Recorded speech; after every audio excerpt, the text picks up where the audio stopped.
Luya at kalamansi po. Tara na po kayo. Bili na. Ang luya po natin, pampatanggal ng sipon at ubo. Pampalakas ng resistensya. Pampagana sa pagkain. At napakagaling na lunas sa sakit ng tiyan. Ang kalamansi naman po natin, mayaman sa vitamin C. Pampakintab ng buhok. Pampaganda ng balat. At panlaban pa rin po sa trangkaso. Naku, Lyra. Talagang kompleto ang alok mo ngayon, Opo naman. Para po sa inyo to. O, tingnan niyo po itong luya. Napakasariwa. Ikaw naman kumakapo ka sa akin. Mukhang matanda ka nga sa akin eh. Matanda lang edad ko, no? O, magkano ba yung luya mo? 85 pesos po ang 1 kilo. Napakaganda po nito sa masamang pakiramdam. Panlaban po sa pasma. Ikaw naman, mukha ba akong pasmahin na? Sige nga, bigyan mo ako ng kalahating kilo. Magluluto ako ng tinola. Salamat po. Ay, teka. Miss Ganda. Hoy, kalamansi po tayo dyan. Ay nako, ang gaganda nga ng kalamansi mo. Bagong pitas lang po kaninang umaga. Masarap po yan sa pansit at inihaw na isda. At saka alam niyo po, napakagaling nito na pampaganda ng kutis. Talaga? Sige nga, 2 tali nga. Pampakintab daw yung buhok, no? Opo, kaya nga po paborito ko ito. Tsaka paborito din po ito ng mga kagaya mong beautician. Lyra, may luya ka ba dyan? Ay, opo! Dito lang po kayo. Kailangan ko sa ginger tea. Yung mga customer ko hinaharap eh. Nako, meron pa po. 135 lang po ang 1 kilo. Garantisadong sariwa. Tsaka mataas po ang kalidad. Perfect po yung ginger tea ninyo. Napakagaling, pampalakas po ng resistensya.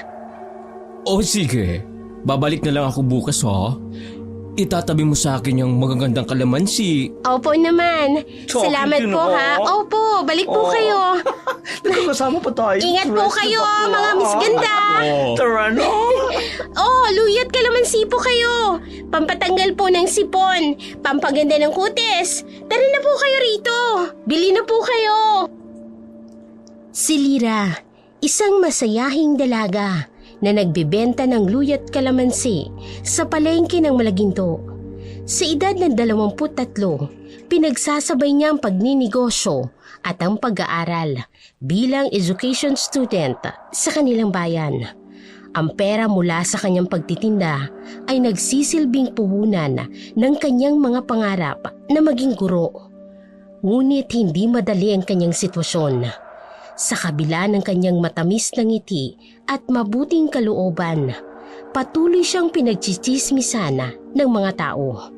May kumakalat na bulong-bulungan na ang kanyang angkan ay inangkatan ng aswang. Isang pamahiing bumabagabag sa kanyang pangalan at sa kanyang pamilya. Tingnan mo naman tong si Lyra. Malapit nang maubos lahat ng paninda. Kaya natural. Naorasyon na kasi yan. Di ba sabi ko sa'yo, araw-araw, abay kanyan. Ubus talaga. Ay nako, oo nga pala. Naikwento mo na sa akin dati yan. May ritual daw sila tuwing hating gabi. At eto pa, pagkatapos ng ritual, abay kinabukasan. Langaw na lang ang natitira sa tinda niya. Napansin mo ba yon? Ay, kaya naman pala. Tapos, ang kapal ng mukha, no? Gusto pong mag-aral. Nag-aaral na nga pala ng pagiging teacher daw ko, no? Ay, teacher. Nako, pag nagkataong kawawa naman yung mga batang magiging estudyante niya. Anak ng aswang, yung magtuturo. Magandang umaga po, Aling Tessie, Aling Minda. Pasensya na po pero narinig ko po kasi yung pinag-uusapan ninyo. Ay sus, nakikinig ka pa ha? Hindi po ako nakikinig. Malakas lang po talaga yung boses ninyo. Kung may gusto po kayong itanong tungkol sa pamilya ko o sa pangapaninda ko, pwede naman po kayong dumiretso sa akin. Ay, ganun ba? Sige. Etong tanong. Bakit laging ubos ang paninda mo? Anong orasyon ang ginagamit mo dyan? Simple lang naman po ang sikreto ko. Kaibigan ko po kasi ang mga suki ko. Tinatrato ko po silang parang pamilya. Kaya po binabalik-balikan. Kaibigan, baka ikaw mo ginayuma mo. Alam naming may babaylan kayo sa bahay ninyo. Nako, totoo yan. May nakakita sa inyo sa bundok. Nagsasagawa raw kayo ng ritual. Alam niyo po, may kasabihan. Ang punong hitik sa bunga, madalas binabato. Kung masipag lang po kayong katulad ko, baka mas marami pa kayong mabenta kaysa sa akin. Abat! Hoy! Ang kapal naman ng mukha mo! Tinatawag mo pa kaming tamad! Naku, mayabang ka talaga! Katulad ka ng nanay mong aswang! Naku, tama yan. Tama talaga yan, Aling Tessie. Nagmamagaling ka pa eh. Akala mo naman kung sino? Hindi po ako nagmamagaling. Sinasabi ko lang po ang totoo. Tungkol po sa nanay ko. Huwag niyo na po siyang idamay. Mabuting tao po siya. Ay, mabuti. Ay, tignan natin kung gaano kayo kabuti kapag nalaman ng buong palengke kung ano yung totoo tungkol sa inyo. Hoy, tara na nga, Aling Tessie. Baka magalit ang aswang. Naku, mahihilo tayo. Bahala nga kayo dyan. Luyat kalamansi po. Tara na po, bili na po kayo. Pampatanggal po ng sipon at ubo. Matapos ang mainit na pagtatalo kay Minda at Tessie, tahimik na nagligpit si Lyra ng kanyang mga natitirang paninda. Gabi-gabi, ganito ang kanyang rutina. Mula alas 5 ng hapon hanggang alas 9 ng gabi, matyagang nagtitinda ang dalaga sa gitna ng palengke. Ngayong gabi, tulad ng mga nakalipas na gabi, naglalakad siyang mag-isa sa madilim na daan pauwi. Mula sa huling hintuan ng tricycle, may 1 oras niya pang lalakarin. Ang landas ay makipot at madamo. Natatakpan ng mga sanga ng punong kahoy na kumakaway sa hangin malamig. Tanging ang liwanag ng buwan, ang kanyang maliliit na flashlight ang gabay sa daan. Sa kanan at kaliwa, nakatayo ang matataas na kawayan na humuhuging parang awit sa gabi. May mga bahagi ng daan na lubak-lubak. Minsan ay maputik kapag tag-ulan. Paminsan-minsan ay naririnig niya ang huni ng kwago at ang kaluskos ng mga dahon. Hindi siya natatakot. Sanay na si Lyra sa ganitong landas. Para sa kanya, ang bawat hakbang ay isang hakbang papalapit sa kanyang mga pangarap. Ang makapagtapos ng pag-aaral at maging isang guro. Ang mga bulong-bulungan tungkol sa kanyang pamilya. Ang pagod ng maghapong pagtitinda at ang kalungkutang mag-isang nilalakbay ang dilim. Lahat ng ito ay tinitiis ni Lyra. Oy, bakit mabigat ang mundo mo, aking munting apo? Lola, wala po. Oy, sus! Ako pa ba ang lolokohin mo? Mula pagkabata, kilala na kita. Kahit isang kunot ng noo mo, alam kong may problema ka. Halika rito. Umupo ka na muna saglit. Lola, hindi ko po talaga kayo maluloko, ano? Kasi naman po, may mga chismis na naman sa palengke. Ay, tungkol naman saan, apo? Sabi po nila, kaya daw po mabili ang mga paninda ko dahil inuurasyonan ko raw. Tapos po sinasabi nila na aswang daw po tayo. Lola, pangit po ba ako? Para pagsuspetsahan nila ng ganun? Hindi, apo. Ikaw ang pinakamaganda sa mga kadalagahan dito sa atin. At hindi lang pisikal na kagandahan ang meron ka. Maganda ang puso mo. matyaga ka at masipag. Nako, Lola naman eh. Wala naman pong ibang dalaga dito sa lugar natin kundi ako lang. Malayo-layo pa po tayo sa baryo. Oh, di ba? Napangiti ka. Apo, pinapasaya lang kita. Alam mo, may kasabihan tayo. Ang taong walang pakialam sa sasabihin ng iba ay siyang tunay na masaya. Parang tubig sa dahon ng gabi. Padaos-dos lang. Pero Lola, minsan po, ang hirap na hindi pansinin. Lalo na po si Minda at saka si Aling Tessie. Pinagkakalat pa po nila sa ibang tao. Ay, yung dalawang matandang tsismosa na yan. Alam mo ba, noong bata pa sila, may ganyan na sila. Inggit lang yung mga yan, Apo. Bakit naman po sila maiinggit, Lola?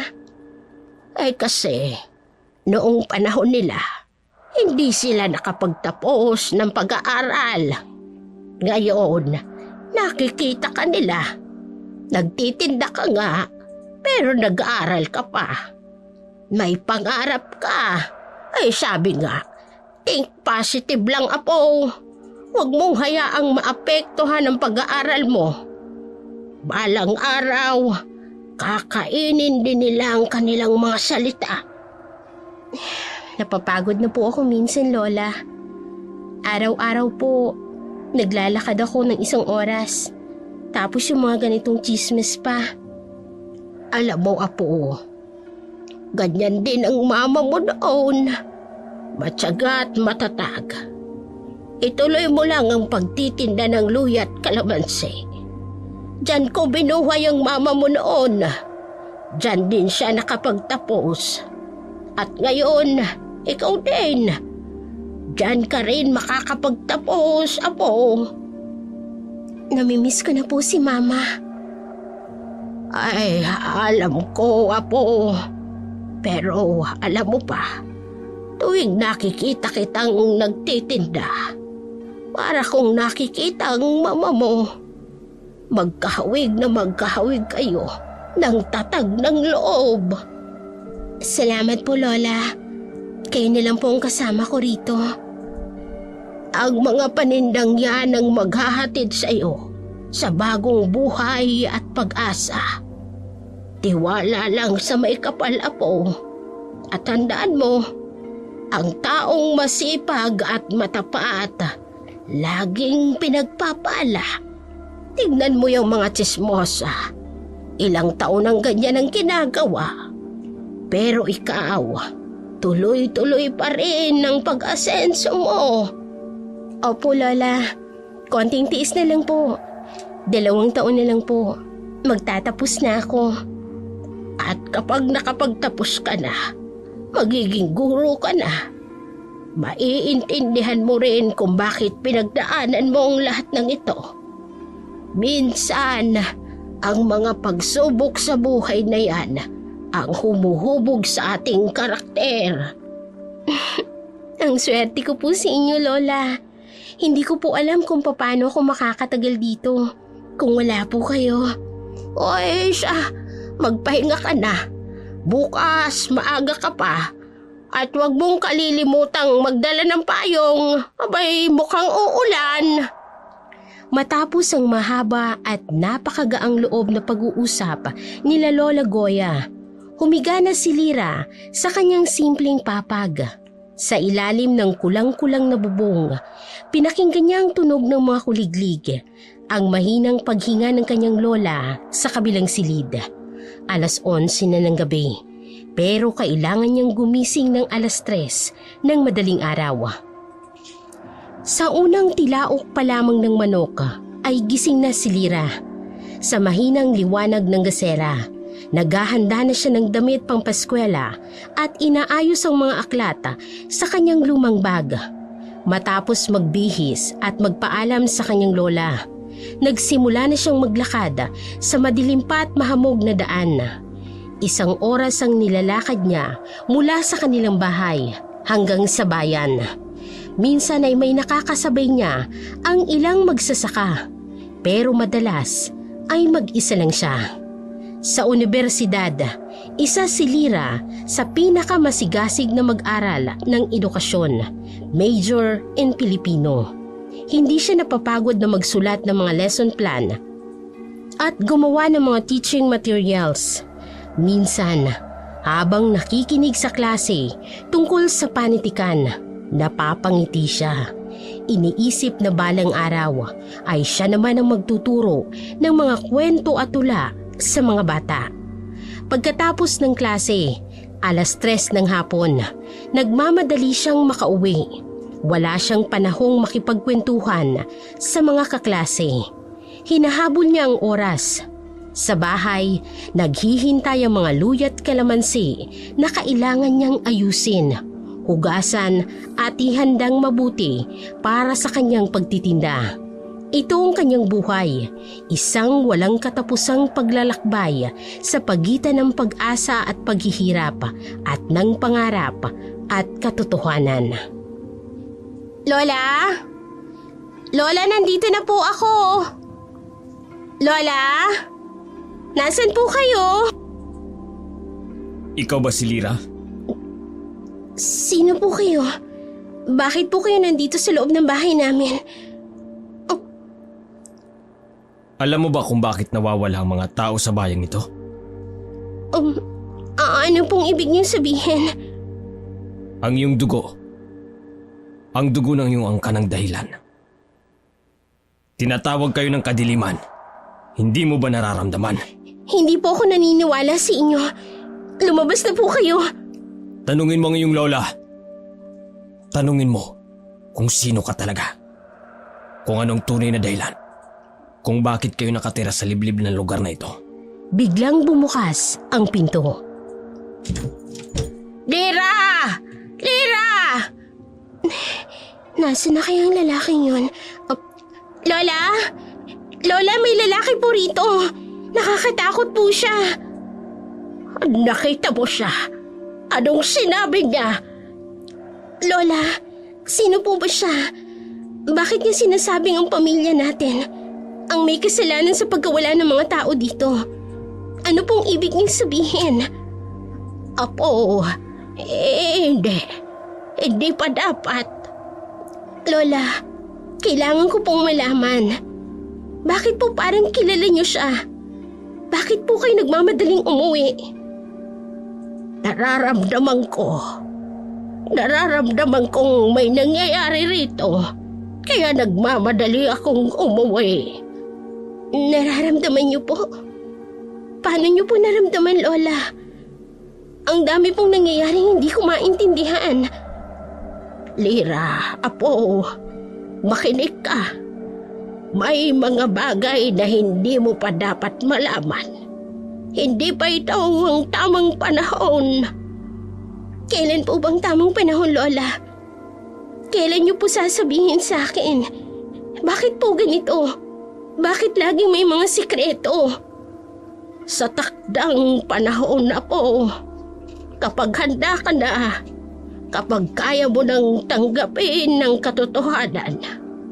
Sa ngayon ay masyadong mapanganib. Lola naman, magtiwala ka sa akin na po.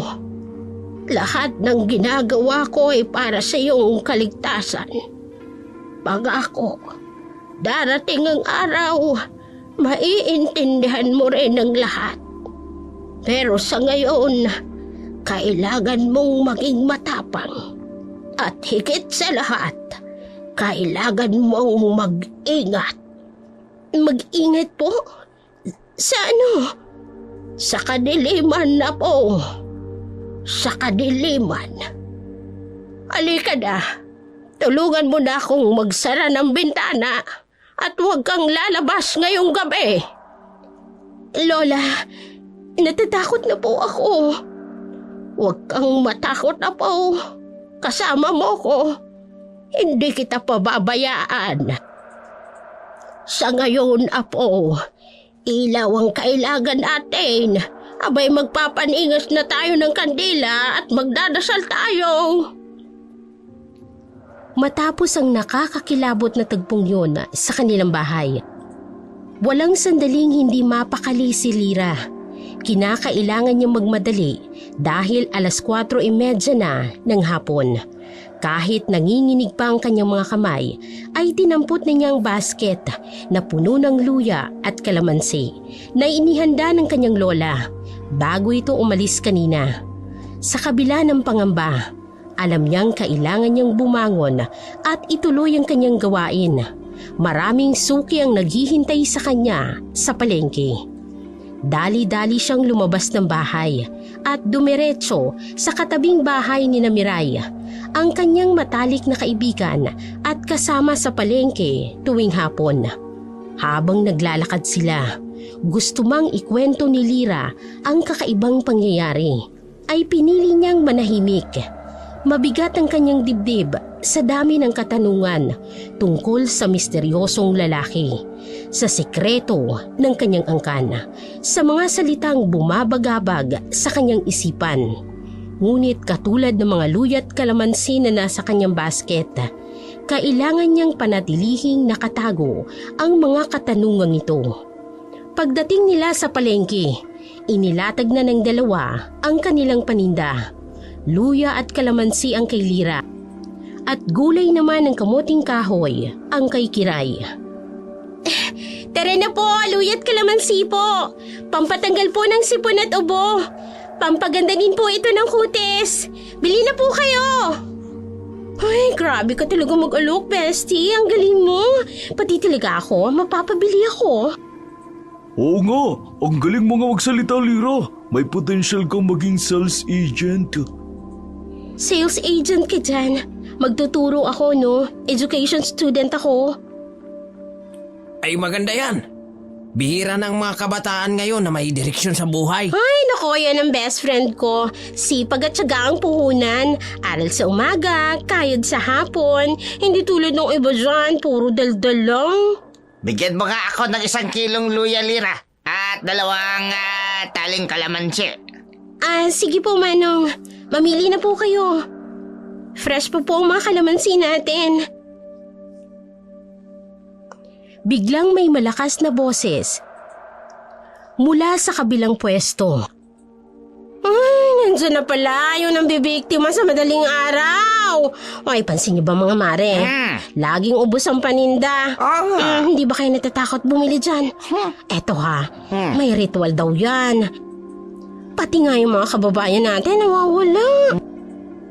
Hoy, Aling Minda, yung mga taong mapaglikha ng kasalanan, pinabato nila sa iba. Inggit lang kayo kasi ubos lagi ang tinda ni Lira. O ano, pinaparinggan mo ba ako? Tingnan mo nga itong babaeng to, wala ring modo. Naku, magkaibigan talaga. Hay naku, magsisimula na naman ng mga matatanda. Pabili nga ako. Kiray, tama na. Huwag mo nang patulan. Magbenta na lang tayo. Hindi, Lira. Alam mo ba may kasabihan? Walang maloloko kung walang magpapaloko. At walang mabubulit kung walang magpapabuli. Naku, yung dila mong yan, Aling Minda, ha? Dapat siyang pinuputol eh. Hoy! Tama na nga yan, iingay nyo. Nanonood ako ng Batang Quiapo. O ba't? Hoy, tumigil ka, ha? Kadalaga mong taong sama ng bibig mo. May sa demonyo ang pamilya nyo. Ay kaya pala nawawala yung mga tao rito sa atin. Kasi naman ganyan. Tumanda ka na't lahat-lahat. Ang sama pa rin talaga ng ugali mo. Tiig mo pa yung libingang buhay. Tiig mo pa yung ulupong. Wala ka na nga ibang ginawa kundi manira ng kapwa mo. Ay nako, araw-araw na lang kayong may ganito dito sa palengke. Kiray, tama na. Hindi makakatulong. Oo nga, Kiray, hayaan mo na nga yan si Aling Minda. Puro lang yan, hangin lang yan eh. Ay naku, Lira. Masyado ka kasing mabait. Pero sige, para sa'yo. Titikil na ako. Pero kapag binangga ka ulit na matandang yan. Tama yan, Kiray. Minsan, ang katahimikan ang pinakamabisang sagot sa mga taong mapanira. Oo nga. Talaga naman po. Salamat, Kiray. Hayaan mo na siya. Magtinda na lang tayo. Halika na. Luyat kalamansi po kayo! Tara na po! Sorry na, bestie. Alam mo naman, hindi ko talaga matagalan kapag inaapi ka nila. Lalo na ngayon, may mga kakaibang nangyayari. Ha? Anong ibig mong sabihin? Huwag kang mag-alala. Kahit ano pong sabihin nila, kahit ano pang mangyari, kakampi mo pa rin ako. Salamat, Kiray. Sige na, magbenta ka na. Luyat kalamansi po kayo. Bili na po, pampalusog po ng katawan. Matapos ang bangayan, ay nagsimula ng maghakot ng paninda sina Lira at Kiray. Alam mo, bestie, totoo kayong sinasabi nila tungkol sa mga nawawalang lalaki? Hindi ko alam. Pero kahapon lang, may narinig ako sa palengke. Si Kuya Mario daw, yung tricycle driver. 3 araw na daw na hindi umuwi.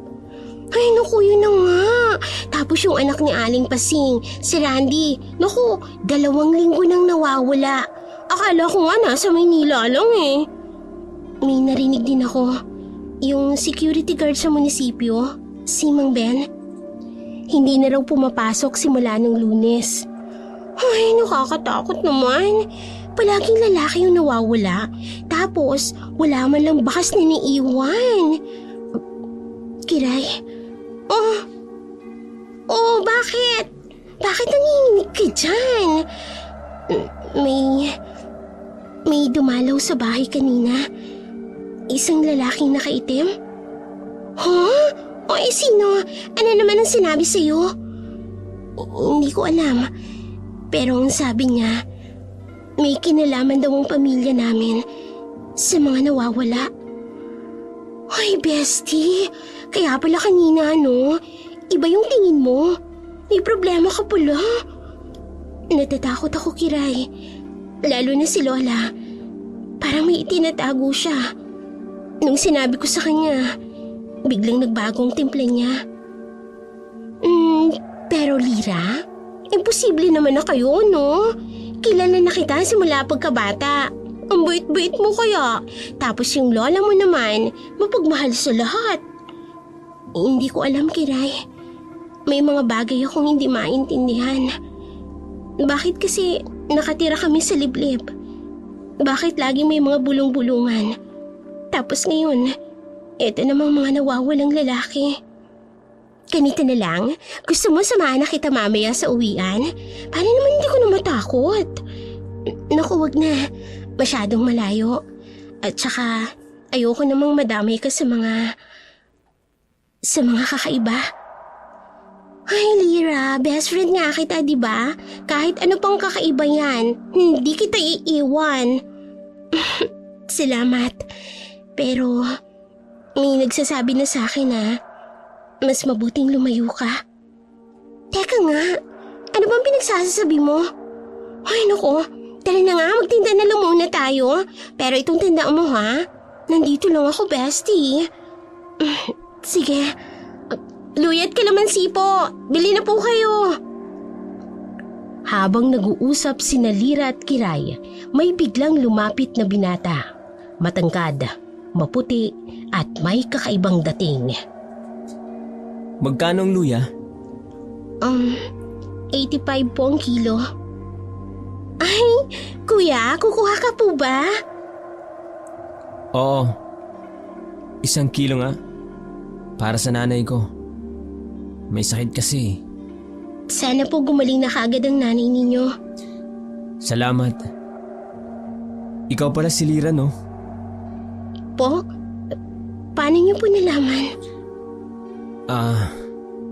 Kilala ka ng mga tao dito. Ikaw lang naman ang nagtitinda ng pinakamasarap na luyat, kalamansi sa palengke. Kuya? Taga rito po ba kayo? Ngayon lang kasi kayo namin nakita eh. Hindi. Pero siguro madalas na ninyo ako makikita dito. Eto na po yung luya ninyo. Salamat. Mag-ingat ka, Lira. Lalo na paggabi. Biglang umalis ang binata. Ay, grabe. Ang lamig ng kamay ng lalaki Napansin mo? Teka, parang may kakaiba sa kanya.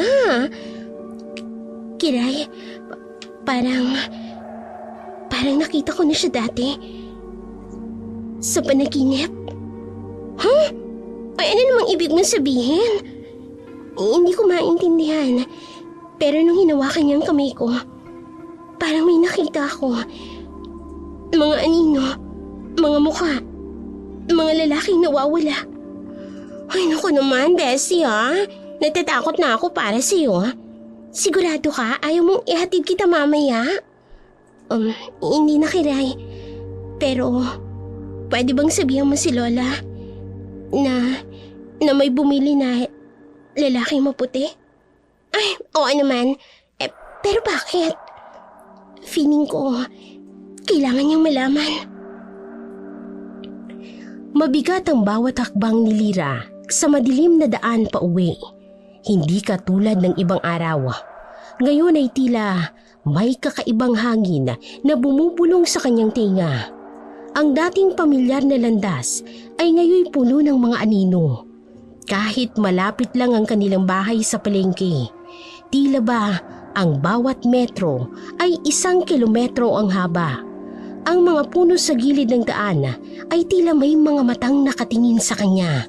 At ang hanging dumadampi sa kanyang balata ay kakaiba ang lamig. Pagdating sa kanilang bakuran, napansin niyang may madilaw na liwanag na sumisilay sa mga siwang ng kanilang lumang bahay. Nang buksan niya ang pinto, isang kakaibang tanawin ang sumalubong sa kanya. Ang kanyang Lola Goya, nakaupo sa gitna ng sirkulo ng mga kandila na may iba't ibang kulay. May mga nakasabit na tuyong luya at kalamansi sa may dingding at ang hanging pumapasok sa bintana ay may kakaibang amoy ng insenso. Ay, salamat naman at dumating ka na, Apo. Hinihintay talaga kita. Lola, ano pong nangyari? Bakit po may mga kandila? Panahon na para linisin ang ating pangalan. Hindi na maaaring magpatuloy pa ito. Masyadong marami nang nawawala. Lola, hindi ko po maintindihan. May kinalaman po ba ito sa lalaking nakaitim na dumating kanina? Kaya pala malagim ang aking pakiramdam. May dumalaw nga. Galing ako kanina sa police station, Apo. 5 ang naitatalang nawawalang kalalakihan sa bayan. 3 sa kanila, mga padre de pamilya. Ang 2, mga binata. Lahat sila ay nawala sa dilim ng gabi. Sino pong kumukuha sa kanila? Nagsisimula na silang maghasik ng lagim. Ang mga aswang. At dahil ang ating pamilyang tagapagtanggol ng bayang ito, tayong sinisisi ng mga tao. Aswang? Totoo po ba talaga sila, Lola? Mas totoo pa sa hangin na ating nilalanghap. Pero hindi tayo aswang, Lira. Tayo ang tagapagtanggol ng bayan laban sa kanila. Tayo'y mga mambabarang, tagapaglingkod ng liwanag. Kaya po pala tayo nagtitinda ng luya at kalamansi. Hindi lang po ito pangkabuhayan, Lola. Tama ka po. Ang luya at kalamansi ay mga banal na halamang ibinigay ng ating mga ninuno. Ngayong gabi, tuturuan kita ng ritual. Hindi ka na bata, Lira. Panahon na para malaman mo ang iyong tungkulin. Paano po ba gamitin ang luya at kalamansi laban sa kadiliman, Lola? Tingnan mo itong luya, Apo. Pansinin mo ang hugis nito. Parang kamay na nakadipa. Ang luya'y taglayang init ng araw. Kapag ginamit ng tama, nagiging sandata ito laban sa mga nilalang ng dilim. Pero paano po, Lola? Ang kasirahan nito ay sumisira ng kapangyarihan ng mga aswang. Dapat itong ihanda tuwing pagsikat ng araw habang ibinubulong ang mga dasal ng ating mga ninuno. At ang kalamansi po, bakit po dapat palaging magkasama? Ang kalamansi, Apo, ay may taglay na liwanag. Tingnan mo ang loob nito. Mga bituin ng ayos ng mga buto. At ang asim nito ay nagpapaalala sa mga aswang na sila'y mga dating tao. Tinutulungan silang maalala ang kanilang tunay na pagkatao. Kaya po pala laging nauubos ang tinda ko. Hindi po dahil sa orasyon para makabenta. Hindi lamang mga ordinaryong mamimiling ating mga suki, Lira. Sila ang mga taong ating tinatangkilik. Pinoprotektahan. Bawat luya at kalamansi na ating ibinibenta ay may ritual ng pananggalang. Kaya nga dapat ikaw ang nagbebenta dahil taglay mo ang dugo ng mangbabarang. Ang binata po kanina sa palengke, Lola. Anong binata? Sabihin mo sa akin ng lahat, Apo. May bumili po ng luya. Malamig po yung kamay. Lalo na nung hinawakan niya ako. May nakita akong mga mukha. Mga lalaking nawawala, Lola. Kaya pala ramdam kong panganib. Nagsisimula na silang lumapit. Makinig ka po. Ngayong gabi, tuturuan kita ng mga dasal ng ating angkan. Ng mga orasyon na nagbibigay ng lakas sa luya at kalamansi. Pero Lola, natatakot po ako. Huwag kang matakot, Apo. Ang dugo ng mga mambabarang ay nananalaytay sa ating mga ugat. Hindi tayo kaaway ng dilim. Tayo ang liwanag na humaharang sa kanilang kadiliman. Pagmasdan mo ang mga kandilang ito. Bakit po iba-ibang kulay, Lola? Ang puting kandila ay para sa proteksyon. Ang dilaw ay para sa karunungan. Para maintindihan mo ang iyong kapangyarihan, Apo. At ang pula ay para sa lakas. At ang berde ay para sa pagbabago. Lahat ng ito ay may kaugnayan sa luya at kalamansi. Paano po natin sila gagamitin, Lola? Una, kailangan nating gumawa ng banal na tubig. Paghahaluin natin ang katas ng luya at kalamansi. Kasamang tubig mula sa unang patak ng ulan. Habang ginagawa ito, dapat mong isaulo ang mga dasal. Nagsimula silang magdasal at maghanda ng ritual. Habang sa labas ng bahay, maririnig ang mga kahol ng aso. Sa mga sumunod na oras, nanatili si Lira at ang kanyang lola sa loob ng kanilang munting tahanan. Hindi na muna lalabas si Lira para magtinda sa palengke. May mas mahalagang bagay siyang dapat pag-aralan. Mga ritual na magliligtas sa kanilang bayan. Ang dating simpleng luya at kalamansi ay unti-unting nagkakaroon ng bagong kahulugan sa kanyang mga mata. Habang lumalalim ang gabi, patuloy ang kanilang paghahanda. Bawat hakbang ng ritual ay may kaakibat na dasal. Bawat paghiwa ng luya ay may tamang paraan. Bawat pagpiga ng kalamansi ay may tamang oras. Pinapakinggan ni Lira ang bawat tagubili ng kanyang lola ng buong ingat. Iniisip ang bawat kaalaman na kanyang natututunan ay maaaring magligtas ng buhay.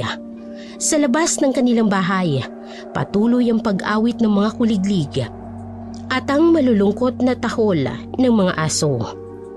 Ang hanging pumapasok sa mga siwang ng dingding ay may dalang amoy ng paparating na unos. At sa malayong bahagi ng bayan, isang pamilya na naman ang umiiyak dahil sa isa na namang nawawalang mahal sa buhay. Hindi alam ni Lira na ang gabing ito ang simula ng isang bagong kabanata sa kanyang buhay. Na dating simpleng tungkulin bilang tindera ay bahagi lamang ng isang malaking misyon, ang maging tagapagtanggol ng kanilang bayan laban sa dilim.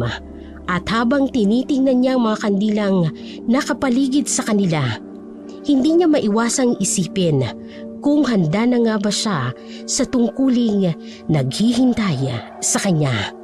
At sa ngayon, ang tanging liwanag sa dilim ay ang mga kandila sa kanilang paligid, ang init ng mga luya sa kanilang mga palad, at ang matamis at asim na samyo ng kalamansi na pumupuno sa hangin.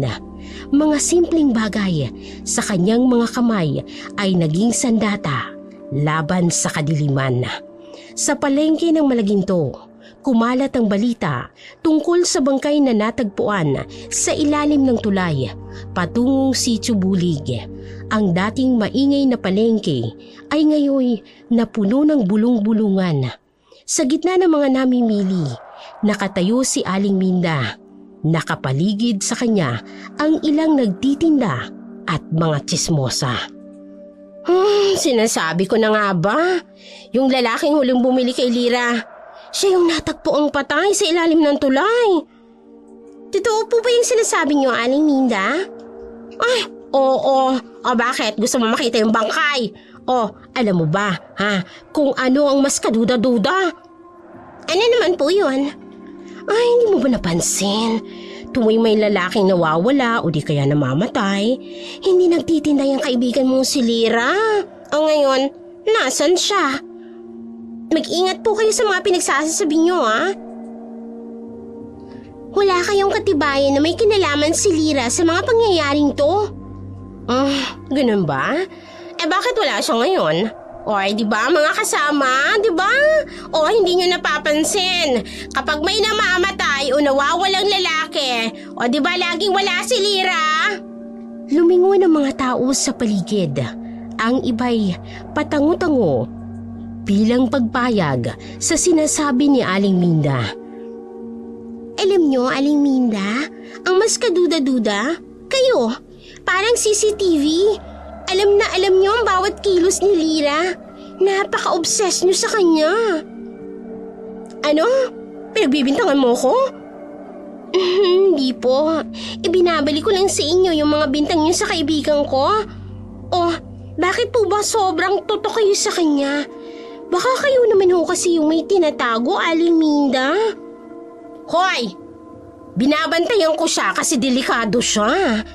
Yan ang luyat kalamansi niya, may orasyon yan. Kaya namamatay yung mga bumibili dyan. Paano naman po nilaman? Nakita niyo po ba? May ebidensya po ba kayo? O kahit ang isip niyo lang? O ba't wala kang pakialam? Dito na ako lumaki. Alam ko ang mga pamahiin dito. At ako po, lumaki akong kasama si Lira. Kilala ko na po siya. Mabuti siyang tao. Kayo, ang bilis niyo kasing manghusgi. Aba, talagang ipinaglalaban mo pa. O tingnan mo, di ba nga wala siya ngayon? Kasi may ginagawa yan. Oo nga po, wala siya. Ano naman? Bawal bang lumiban sa pagtitinda? Hindi ba pwedeng may importante lang po siyang ginagawa? Importante? Tulad ng ng ritual. Alam mo, Aling Minda, last warning ko na po ito sa inyo. Magdahan-dahan po kayo sa mga pinagsasabi ninyo. Pwede kayong makasuhan ng libel at slander Wala kayong katibayan. O ba't nananakot ka ba, ha, Kiray? Hindi po. Pinapaalalahanan ko lang kayo. Kung patuloy yung sisiraan ng kaibigan ko ng walang ebidensya, naku, mananagot po kayo sa batas. Nagsimulang magbulungan ng mga tao sa paligid. Ang iba'y umaalis na, ayaw madamay sa gulo. Ngunit may ilang nanatili, sabik sa drama ng dalawang nagtatalo. Ay, tingnan mo naman talaga mga kabataan ngayon, napaka-arugante. At tingnan nyo naman po yung matatanda ngayon. Ang bilis manira ng pangalan ng kapwa nila. Alam nyo po, Aling Minda, kung totoong may kinalaman si Lira sa mga namamatay, bakit hindi po kayo pumunta sa pulis? Bakit dito kayo sa palengke nagkakalat ng chismis? Hindi mo ba naririnig? May bagong bangkay na natagpuan. At automatic po si Lira ang may gawa nun? Ganun na lang? Nasa naman po ang hustisya doon? Sa gitna ng kanilang pagtatalo, walang nakapansin sa isang lalaking nakatayo sa gilid. Nakaitim ang suot, nakatitig sa direksyon ng bahay ni Nalira. Sa bahay ni Nalira, ang amoy ng ritual ay bumabalot sa hangin. Isang kakaibang timpla ng luya at kalamansi na may halong insenso. Ang mga kandilang ginamit sa ritual ay patuloy na kumikislap sa mga sulok ng kanilang munting tahanan. Ang mga anino sa dingding ay sumasayaw sa bawat kislap ng apoy. Kapansin-pansin ang tamis at asim ng samyong nagmumula sa mga halamang kanilang ginagamit. Isang pabango na para sa mga ordinaryong tao ay karaniwang amoy lamang. Ngunit para sa mga nilalang ng dilim ay isang nakamamatay na sandata. Tandaan mo, Lira, ang pinakamatinding depensa natin ay ang amoy. Ayaw na ayaw ng mga aswang sa samyong nagmumula sa luya at kalamansi. Ito ang unang regalo sa atin ng ating mga ninuno. Bakit po ganun, Lola? Ano pong meron sa amoy nito? Dahil ang amoy ng luya at kalamansi ay nagpapaalala sa kanila ng kanilang pagkatao. Parang salamin, ipinapakita ang kanilang tunay na anyo. Mga taong pinili ang dilim. Nakikita nila ang kanilang dating mukha, ang kanilang dating buhay. Kaya po pala ganun na lang ang pag-iwas nila, Lola. Oo, Apo. At higit sa lahat, ang luya ay may init ng araw, habang ang kalamansi ay may taglay na liwanag na buwan. Tandaan mo, magkasama sila. Sila ang simbolo ng langit at lupa. Isang perpektong balanse. At ang mga dasal po na itinuro ninyo, yung mga orasyon, ang mga dasal ang nagbibigay ng bisa sa lahat. Walang halaga ang lahat ng ating ginagawa kung wala kang pananalig sa Diyos. Siya ang tunay na liwanag. Tayo'y mga instrumento lamang. Kaya nga dapat mong isaulo ang bawat salita, ang bawat tono. Paano po kung magkamali ako ng pagbigkas, Lola? Huwag kang mag-alala sa pagkakamali. Ang mahalaga ay ang intensyon ng iyong puso. Kung malinis ang hangarin, gagabayan ka ng may kapal. Biglang umihip ang malakas na hangin. Napalungay ang mga kandila at nakarinig sila ng mga kakaibang kaluskos mula sa labas. Ang dating payapang gabi ay biglang napuno ng kakaibang enerhiya. Nararamdaman mo ba yon, Lira? Ang hangin, may dala itong babala. Opo, Lola. Ang lamig. Hindi po ito katulad ng ordinaryong hangin. May nagmamatsag. May nagmamasid. Nararamdaman ko ang kanilang presensya. Lola, natatakot po ako. Parang may mga matang nakatingin sa atin. Hawakan mo ang luya't kalamansi na binindisyonan natin.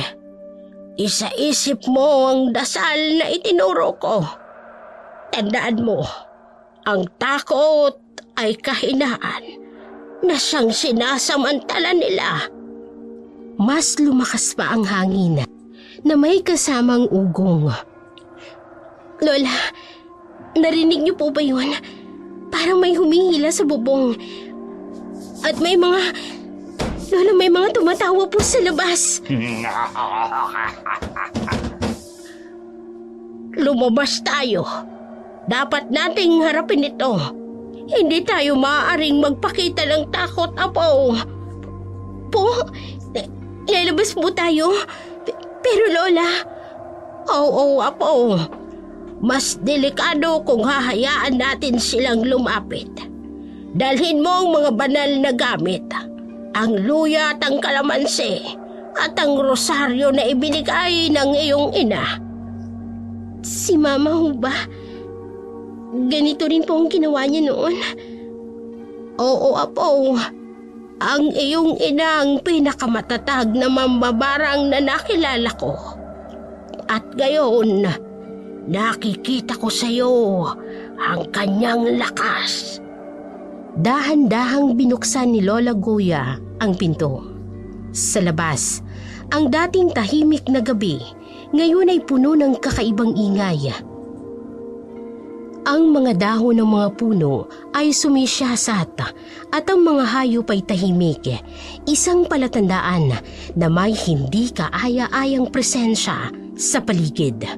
Ang buwan na dating maliwanag ay natatakpan ng maitim na ulap. Lira, humawa ka sa likod ko. Huwag kang bibitaw. At tandaan mo ang mga itinuro ko. Opo, Lola. Hindi po ako bibitaw. Lumabas ka na! Alam kong naririyan ka. Hindi ito ang lugar mo. Ang lupang ito ay pinagpala at protektado! Sa dilim ng gabi, isang anino ang gumagalaw sa likod ng malaking puno ng akasya. May kumikinang ng mga mata sa dilim at isang mababang ungol na umaalingaw-ngaw sa hangin. At sa unang pagkakataon, naramdaman ni Lira ang bigat ng responsibilidad na naman niya ang maging tagapagtanggol sa kanilang bayan laban sa dilim. Maghanda ka na, Lira. Nagsisimula pa lamang ang lahat. Ang hangin ay umihip ng mas malakas at sa dilim may iba't ibang anyo ang nagsimulang lumitaw. Ang hangin ay tuloy-tuloy na humahampas, nagpapaypay sa mga dahon at nagpapalipad ng alikabok. Sa dilim, unti-unting naglalabasan ang mga hindi kaaya-ayang mga anyo. Lira, ihanda mo ang luya! Lola, tatlong anino po. Huwag kang matakot, Apo. Tingnan mong mabuti. Nakikita mo ba ang kanilang mga mata? Opo, pulang-pula po, Lola. Goya! Hindi mo na sila mapoprotektahan! Sinusubukan niyo lang kaming takutin. Umalis na kayo! Walang lugar ang kadiliman dito! Matandang Goya, panahon na para magpahinga ka. Lola, lumalapit na po sila. Ngayon, Lira, ipakita mo ang iyong lakas. Gawin mo ang itinuro ko, Apo! Sa ngalan ng aking mga ninuno. Sa ngalan ng Diyos!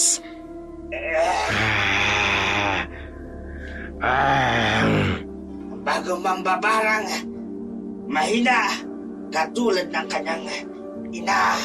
Huwag mong babanggitin ng kanyang ina.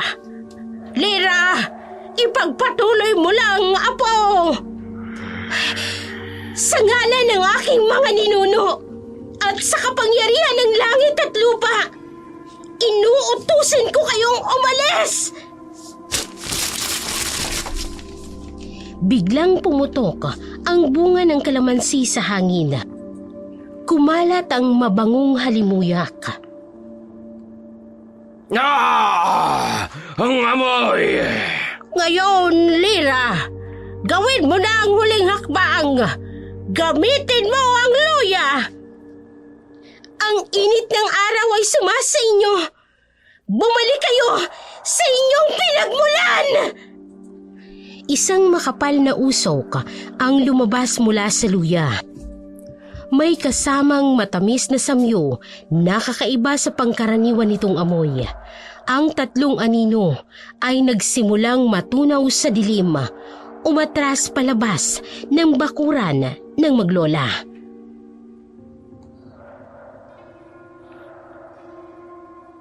Hindi ba ito tapos, Gula? Babalik kami! At handa kaming harapin kayo. Ang pamilyang ito ay hindi matatakot. Unti-unting nawala ang mga anino, naiwan ng katahimikan ng gabi. Lola, ano po yun? Apo, yun ang ating tunay na kalaban. At ngayon, alam na nila na handa ka ng lumaban. Pero Lola, bakit nila binabanggit si Mama? May kwento akong dapat na ikwento sa'yo, Lira. Tungkol sa iyong ina at kung papaano siya nawala. Sa kalangitan, muling sumungaw ang buwan. Saksi sa bagong kabanatang nagsisimula sa buhay ni Lira.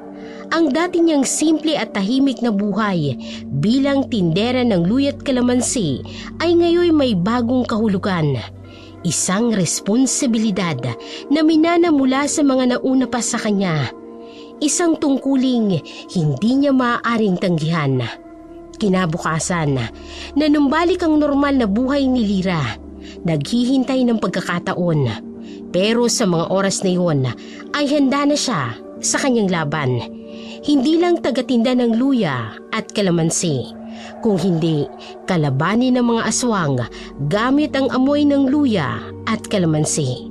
At higit sa lahat, suot ang baluti ng kaligtasan ng pananampalataya.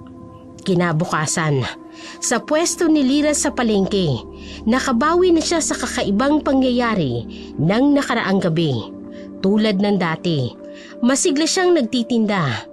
Ngunit ngayon, alam niya ang tunay na kapangyarihan ng kanyang mga itinitinda.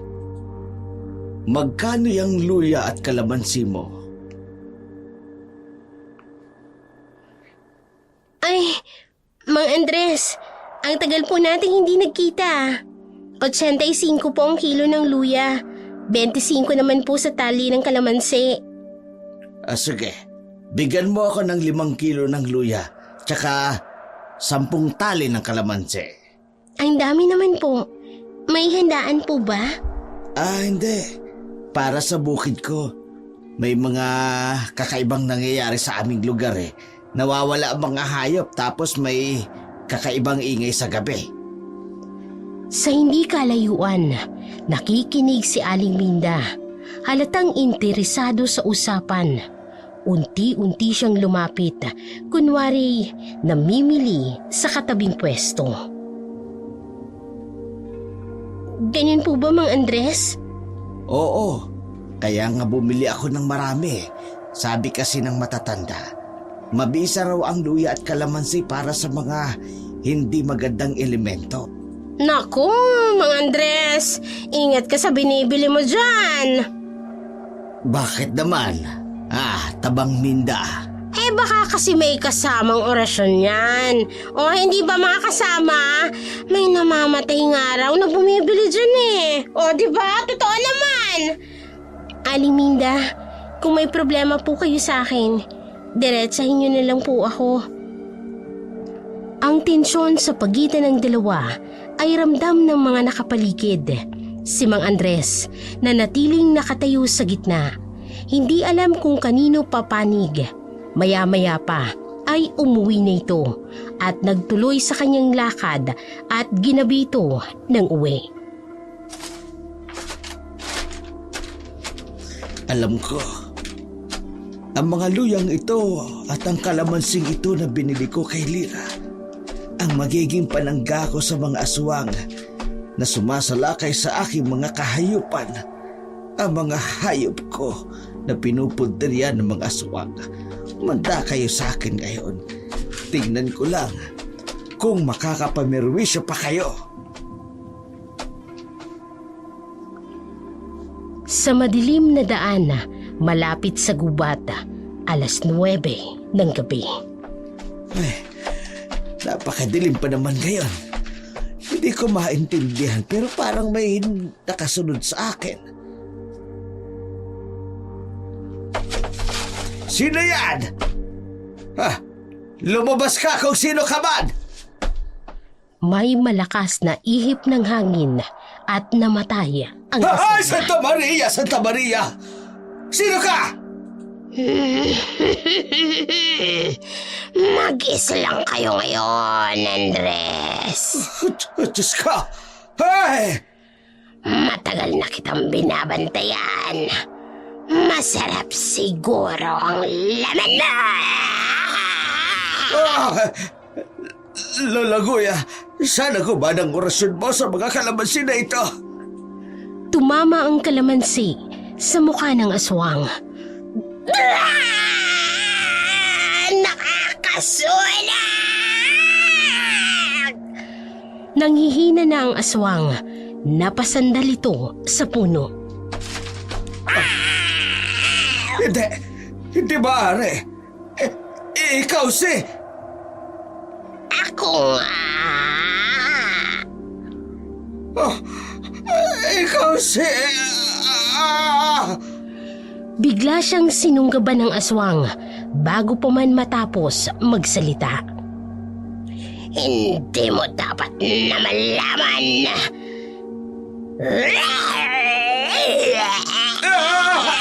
Tulong! Hindi ka dapat... Katahimikan sa gubat. Tanging ang tunog ng hangin lamang ang naririnig. Pagkatapos bumagsak ng katawan ni Mang Andres, tuluyan na itong nilamon ng aswang. Inilabas nito ang lamang loob at nilantakan ng parang gutom na gutom sa atay at puso ng matanda. Pagkatapos ay narinig ang mga alulong ng aso sa hindi kalayuan. Sa madilim na liblib na lugar, 9:00 ng gabi, nakita ni Lira si Kiray na hingal at pawisan. Gusot ang damit at may mga galos sa braso. Kiray? Ano nangyari sa'yo? Bakit ka nandito? Lira, kailangan mo makinig. May nakita ako. Bakit ka ba ganyan? May dugo ang kamay mo ah. Si Mang Andres, yung matandang bumili ng luya sa'yo kanina. Oo, kilala ko siya. Anong nangyari? Lira, nakita ko. May lumipad. Tapos kinain siya ng aswang. Buhay na buhay, Lira. Ha? Hindi maaari. Paano mo nakita? Pauwi ako galing sa... Basta, may narinig akong sigaw eh. Tapos nagtago ako sa likod ng malaking puno. Tapos nakita ko lahat. Sandali nga. Bakit ka ba talaga nandito? Sa kabilang bahay ng bahay niyo ah. Kwen, Lira, wala na tayong oras. Tara na! Baka tayo na ang susunod. Hindi mo naiintindihan! Hindi. May hindi ka sinasabi. Kiray, bakit ka nasa gubat? Bakit? May narinig na kaluskos sa mga dahon. Lira! Lira, nandito na! Tara na! Tara na! Bakit parang alam na alam niya? Inihatid muna ni Lira si Kiraya sa kanila bago ito bumalik sa kanilang bahay. Pagka-uwi niya, naabutan niya ang kanyang lola na hindi pa rin makatulog. Sinabi nito na may nangyari sa gubat. Naramdaman niya ang presensya ng dilim na nambiktima sa paligid. Gusto niyang hanapin pero hindi niya ito magawa. Sa bahay ni Lira, 10:00 ng gabi. Nakaupo ang kanyang lola sa harap ng altar. Nagdarasal sa mahinang boses. May nakakalat na luya at kalamansi sa paligid. Lola, nakauwi na po ako. Lira, apo, kanina pa ako nag-aalala. Ramdam kong may nangyayaring masama. Bakit po, Lola? Ano pong nararamdaman ninyo? Habang nagdarasal ako kanina, bigla akong nilamig. Para akong binuhusan ng malamig na tubig. Ramdam ko may aswang na naghanap ng biktima. Kailan po nangyari? Mga 8:00. Bigla akong kinabahan, apo. Kaya nagsindi ako ng insenso at ikinalat ko ang luya at kalamansi. Nagdasal ako. Si Mang Andres po. Siya po ang biktima. Anong sinabi mo? Paano mo nalaman? Nakita po ni Kiray. Nakita niya raw po kung paano sinalakay si Mang Andres. Si Kiray, yung kaibigan mong taga-kabilang bayan. Opo, kaya nga po ako nagtataka, Lola. Bakit siya nasa gubat? Hindi naman doon ang daan pauwi sa kanila. Apo, may mga bagay na hindi kagaya ng ating nakikita. Minsan, ang kaibigan sa umaga ay kaaway sa gabi. Lola naman, hindi naman ho siguro ganun si Kiray. Alam mo ba kung bakit ako naglagay ng luya at kalamansi? Hindi lang yan pantaboy sa aswang. Tumutulong din yan para makita ang tunay na anyo ng mga nagbabalat kayo. Ano pong ibig niyo sabihin? May ritual tayo na dapat gawin, apo. Kailangan nating malaman kung sino ang tunay na kaibigan at kung sinong nagkukubli ng balat kayo. Lola, tingin niyo po ba si Kiray? Bakit siya nasa gubat? Bakit siyang nakakita? At bakit hindi siya ginalaw ng aswang? Sa gabing tahimik at balot ng malamlam na liwanag ng buwan, hindi mapakali si Lira. Sa kanyang isip, paulit-ulit na bumabalik ang imahe ni Kiray na nakita niyang nagmamadaling lumisan mula sa kagubatan. May kung anong misteryo ang bumabalot sa lugar na iyon. Hindi niya mapigilang magtanong sa kanyang sarili. Ano kaya ang tunay na nangyari doon? Habang nakaupo siya sa tabi ng bintana, tila hinihila siya ng kakaibang pakiramdam pabalik sa kagubatan. Gusto niyang alamin ang sagot, pero nang lingunin niya ang kanyang lola na mahimbing nang natutulog sa kanilang maliit na silid, naramdaman niya ang bigat ng responsibilidad. Paano kung may mangyari sa kanya habang wala ako? Sa bawat sandaling lumilipas, lalong lumalakas ang tawag ng kagubatan. Sa huli, nagpasya si Lyra. Kinuha niya ang isang lampara at dahan-dahang lumapit sa pinto. Ngunit bago pa man siya makalabas, ay biglang may narinig siyang kaluskos sa labas ng bahay. Napahinto siya. Ang tibok ng kanyang puso ay tila martilyo sa kanyang dibdib. Sino kaya yon? Bulong niya sa kanyang sarili habang dahan-dahang binubuksan ang pinto upang silipin ang nasa labas. Kinabukasan, maaga pa lamang ay abala na ang mga tao sa palengke. Ngunit sa halip na karaniwang ingay ng mga bumibili at nagbibenta, usap-usapan ang pagkawala ni Mang Andres. Ayon sa mga balita, hindi siya nakauwi kagabi matapos umakyat sa kabundukan upang bumili ng mga paninda mula sa isang naglalako sa gilid ng kagubatan. Sa gitna ng tsismisan, may ilang nagsasabi na ang mga paninda daw na binili ni Mang Andres ay para sa isang ritual ng mga mangkukulam. Ang ilan ay nagtuturo pa kay Lyra na siya ang tindera dahil si Mang Andres ay suki niya at huling nakita raw na kausap nito. Hindi kaya may kinalaman ng mga panindang ibinibenta ni Lyra sa nangyari kay Mang Andres? Nako, baka nga. Sabi ko na, may kakaiba sa mga paninda doon sa may kagubatan. Tapos siya pa ang suko ni Andres.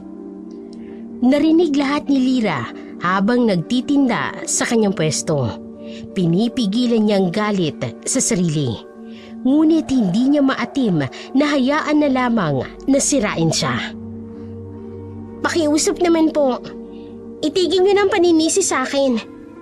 Nagbibenta lang po ako rito ng marangal at wala akong kinalaman sa pagkawala ni Mang Andres. Kung totoo kayong nag-aalala sa kanya, bakit hindi natin siya tulungan imbes na pagchismisan?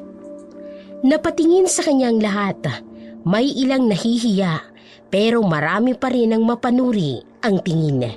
Hindi nagdalawang isip si Lyra. Nagpunta siya sa pamilya ni Mang Andres para mag-alok ng tulong sa paghahanap. Nanay Mila, huwag po kayong mag-alala. Sasama po ako sa paghahanap kay Mang Andres. Alam ko po kung saan ang lagusan, papunta sa kabundukan. Nagpasalamat ang pamilya at ilang kabarangay na voluntaryong sumama. Bitbit ang lampara at mga simpleng kagamitan. Naglakad ang grupo papunta sa kagubatan. Habang papalapit sila sa lugar, napansin ni Lyra ang mga bakas sa lupa at ang mga sanga ng kahoy na tila sinadyang mabali. Nagtaka si Lyra. Hindi ito ordinaryong pangyayari. May kakaibang nangyari kay Mang Andres. Kailangang malaman ko kung ano ito. Patuloy silang naghanap. Ngunit habang papalapit sa kalaliman ng gubat, ay nagsimula ng manlamig ang paligid. Parang may nakamasid sa kanila sa dilim. Kinabukasan, sa maingay na palengke, sumabog ang balitang nawala si Mang Andres sa kabundukan. Ang mga tao'y abala sa kani-kanilang gawain. Ngunit mabilis na kumalat ang usapan ng pagkawala niya ay may kinalaman sa biniling luya at kalamansi kay Lyra. Sinasabi ko na nga ba? Kakaiba talaga yung batang yan. Sino pa ba ang pagbibilhan ng mga sangkap na yan kundi mga mangkukulam? Kaya nga baka nawala si Mang Andres dahil sa ritual nila. Napakunot ng noo si Lyra sa narinig, ngunit pinigilan niyang magalit. Ayaw niyang patulan ng tsismis. Ngunit nang marinig niya na pati ang kaibigang si Kiray ay tila umaayon sa sinasabi ni Aling Minda, parang tinamaan siya ng kidlat. Kiray, ikaw pa? Akala ko ba kilala mo na ako? Bakit mo hinahayaan ang mga kasinungalingang ito? Ngunit imbes na sumagot, yumukol na lamang si Kiray at tumahimik. Ramdam ni Lira na may kung anong nangyari. Mukhang nilaso ni Aling Minda ang isipan ng dati niyang matalik na kaibigan. Sa kabila ng masakit na mga paratang, pinilit ni Lira na panatilihin ang kanyang dignidad. Nagpasya siyang harapin ang tsismis at ipakita na wala siyang itinatago. Sa halip na magtago o magtangkang linisin ang pangalan sa salita lamang, kusa niyang nilapitan ang pamilya ni Mang Andres upang mag-alok ng tulong. Hindi ko kayang palampasin ng ganito. Kayo na rin ang nagsabi na ako ang huling nakausap ni Mang Andres. Kung ganon, tutulong ako sa paghahanap sa kanya. Gusto ko ring malaman ang katotohanan. Nagulat ang mga tao sa tapang ni Lira. Sa halip na sumama sa agos ng tsismis, ipinakita niyang may malasakit siya sa pagsama niya sa pamilya ni Mang Andres sa kagubatan. Unti-unti niyang nararamdaman ang kakaibang enerhiya sa paligid habang hinahanap nila ang nawawalang lalaki. Tila may bumubulong sa kanya mula sa mga anino ng mga punong kahoy. Ilang araw rin ang lumipas mula nang makita ni Lira si Kiray malapit sa kagubatan. Ngunit sa bawat araw na dumadaan, mas lalo lang tumitindi ang kanyang pagdududa at katanungan. Sa wakas, nagpasya siyang harapin ang kaibigan. Alam niyang ito ang tanging paraan upang malaman ang totoo. Kahit pa ang sagot ay maaaring makasakit o magdulot ng hindi inaasahang pagbabago. Nagkita sila ni Kiray sa ilalim ng malaking puno, malapit sa baryo, kung saan madalas silang nag-uusap noong magkaibigan pa sila. Ngunit ngayon, ang tensyon sa pagitan nila ay ramdam ni Lira. Tila ba may pader na nakaharang sa kanilang dalawa. Kiray, hindi na kita matiis. Simula nung makita kita sa kagubatan ng gabing yun, hindi ko na mapigilang mag-isip. Bakit ka ba naroroon? May kinalaman ka ba sa pagkawala ni Mang Andres? Totoo bang hinahabol siya ng aswang? Dahil kung ganon, bakit hanggang ngayon hindi pa rin natatagpuan ang bangkay niya? Nakita ni Lira kung paano nanigas ang mga balikat ni Kiray sa kanyang mga tanong. Halata ang galit at pagkairita sa mukha nito nang bigla itong magsalita. Bakit ako? Bakit ako ang tinatanong mo sa mga ganyang bagay? Hanapan ba ako ng mga nawawalang tao? Ha? Bakit mo ako ginagawang sagot sa lahat ng nangyayari, Halira? Marami rin akong problema. Hindi lang ikaw may dinadala sa mundong ito. Kaya pwede ba? Tigilan mo na ako at huwag mo nang dagdagan ang bigat ng nararamdaman ko. Nagulat si Lira sa mga salitang binitawan ng kaibigan. Hindi ito ang Kiray na kilala niya. Ang dating kaibigang laging handang makinig at sumuporta. Ang galit at malamig na tono nito ay tila hindi nagmumula sa pagod, kung hindi sa isang bagay na mas malalim. Ngunit kahit masakit ang mga sinabi ni Kiray, pinilit ni Lira na manatiling kalmado. Alam niyang kailangan niya ng paliwanag. Kiray, alam kong marami kang pinagdadaanan. Pero ako rin, pareho nating nararamdaman ng bigat ng mundo. Pero bakit parang bigla mo akong nilalayo? May nagawa ba akong mali? Kung may nasabi ako o nagawa na hindi mo nagustuhan, sabihin mo naman sa akin. Ayokong mawala ka bilang kaibigan ko. Sa halip na sumagot ng maayos, biglang tumitig si Kiray kay Lira. Ang mga mata nito ay puno ng galit at may halong lungkot. Wala kang nagawang mali. Wala, Lira. Pero gusto ko lang lumayo sa'yo. Basta hindi ko na kailangan pang magpaliwanag sa'yo. Nanlaki ang mga mata ni Lira sa narinig. Sa bawat salita ni Kiray, isang sibat na tumutusok sa kanyang puso. Hindi niya alam kung saan nagmumulang malamig na ugali nito. Ngunit alam niyang iba na ang Kiray na nasa harap niya ngayon. Kiray, hindi ito ikaw. Alam kong may dahilan kung bakit ka nagkakaganyan. Pero sana sabihin mo sa akin. Kaibigan mo ko, hindi ba? Dati, lahat ng problema mo sinasabi mo sa akin. Ngayon bakit parang ang layo mo na? Bakit bigla kang nagbago, Kiray? Sa halip na sagutin ang tanong ni Lira, biglang tumalikod si Kiray. Hindi nito sinagot ang alinman sa mga tanong ni Lira at tuluyan na itong umalis. Iniwan itong mag-isa sa ilalim ng puno. Nakatayo si Lira ng matagal, nakatingin sa papalayong anyo ng kaibigan. Nanginginig ang kanyang mga kamay, hindi dahil sa takot, kung hindi dahil sa bigat ng lungkot na ngayon ay bumabalot sa kanya. Habang pinagmamasdan niyang paglayo ni Kiray, ay naramdaman ni Lira na tila napakabigat ng enerhiya sa paligid. Hindi niya maipaliwanag, ngunit alam niyang hindi lamang simpleng galit o tampong dahilan ng pagbabago ni Kiray. Parang may mas malalim na misteryo na kailangan niyang tuklasin.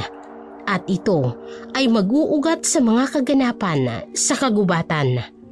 Sa kabila ng sakit at pagkalito, alam niyang hindi siya susuko. Gagawin niya ang lahat para malaman ang katotohanan. Kahit pa ito'y magdulot ng mas malaking pagbabago sa kanyang buhay. Habang naglalakad pa uwi, hindi maalis sa isip ni Lira ang naging pag-uusap nila ni Kiray. Tumitimo sa kanya ang malamig na salita ng kaibigan, lalo na ang huling sinabi nito. Gusto ko lang naman lumayo sa'yo. Para bang isang pader ang itinayo ni Kiray sa pagitan nila at hindi alam ni Lira kung paano ito matitibag. Sa kanyang pag-iisa, nagsimula siyang mag-isip ng mas malalim. Alam niyang hindi normal ang kilos ni Kiray. Ang matalik niyang kaibigan na dati laging bukas at masayahin, ngayon ay puno ng galit at tila may dinadalang mabigat na lihim. Hindi basta-basta ito magiging ganito nang walang dahilan. May hindi magandang nangyayari sa kanya. Hindi niya sasabihin sa akin ng ganun-ganun lang na gusto niya akong layuan. Hindi yun siya eh. Kilala ko si Kiray. May itinatago siya. At dapat kong malaman kung ano yun. Habang iniisip ang mga nangyari, naramdaman ni Lira ang bigat ng responsibilidad na unti-unting bumabalot sa kanya. Sa pagkawala ni Mang Andres, sa tsismis na patuloy na kumakalat tungkol sa kanya.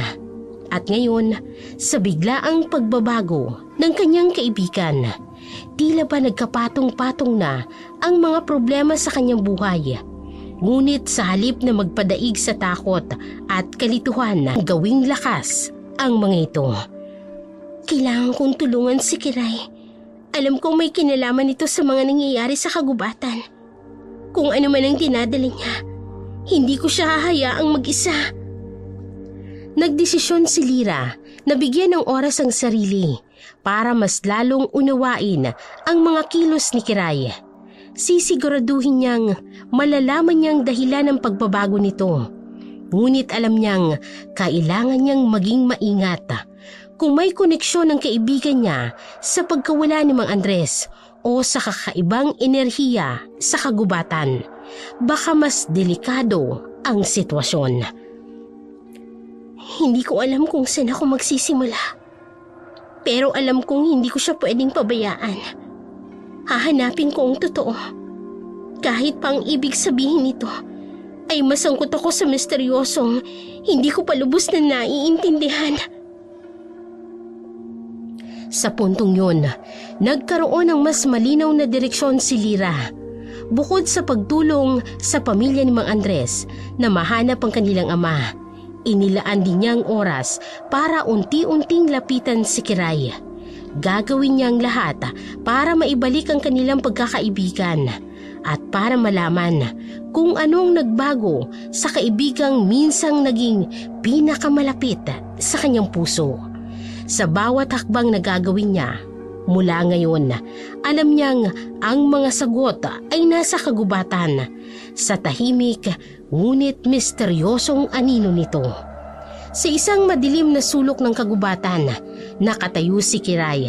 Hawak-hawak ang isang maliit na supot na nakabalot ng maayos.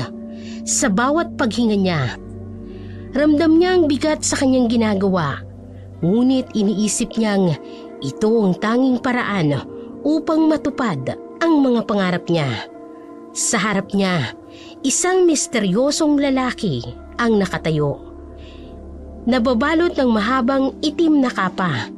Ang kanyang mga mata ay tila lagusan sa kawalan. Habang ang boses niya ay malamig na dumadagungdong sa katahimikan ng kagubatan.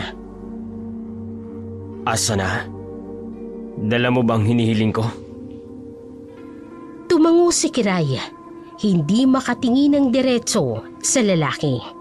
Dahan-dahan niyang iniabot ang supot. Pilit na pinapatatag ang kanyang nanginginig na kamay. Nang kunin ng lalaki ang supot, agad niya itong binuksan at sinuri ang laman. Magaling. Napakamaingat ng pagkakagawa mo. Tama ang sukat. Tama ang anyo. Hindi ko akalaing kaya mong gawin ito. Tumahimik si Kiray. Pilit na nilulunok ang takot at ang guilt na kumakain sa kanyang puso. Ngunit sa isip niya, paulit-ulit niyang sinasabi sa kanyang sarili na ginagawa niya ito para sa kanyang kinabukasan. Sabi mo pagkatapos nito, makukuha ko ng kapalit, diba? Ang pera. Tama ba? Ngumiti ang misteryosong lalaki. Isang ngiting hindi mo matukoy kung may halong awa o panunuya. Oo, bata. Kapag nabuo ko na ang kailangan ko mula sa mga pusong ito, ibibigay ko ang iyong gantimpala.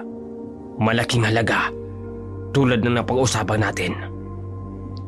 Makatutulong iyon sa mga pangarap mo, hindi ba? Pag-aaral, magandang buhay. Sandaling nagningning ang mga mata ni Kiray, ngunit agad ding nawala ang saya sa mukha niya. Nang magsimulang magsalita muli ang lalaki. Pero tandaan mo, Kiray, sa sandaling pinasok mo ang ganitong uri ng kasunduan, hindi ka na basta-basta makakalis. Ang kagubatan ay hindi nagpapalaya ng mga taong tumutulong sa kanya ng ganun lang.